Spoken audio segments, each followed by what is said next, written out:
अस्सलाम वालेकुम दोस्तों, कैसे हैं आप सब लोग। आज इस वीडियो में मैं आपको बताऊंगी एप्पल ने जो आईफोन 13 सीरीज़ लॉन्च की है उसके बारे में।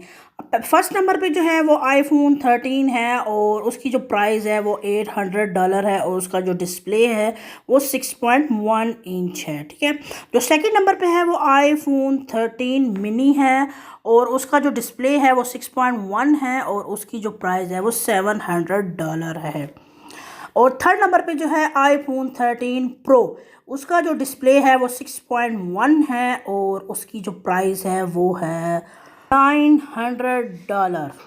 और जो फोर्थ नंबर पे है आईफोन 13 प्रो मैक्स, इसका डिस्प्ले है 6.7 और इसकी जो प्राइस मार्केट में है वो 1100 USD है। तो ये थे चार मॉडल जो मैंने आपको बता दिए हैं जो आईफोन ने लॉन्च किए हैं इसी वीक में। Thanks for watching.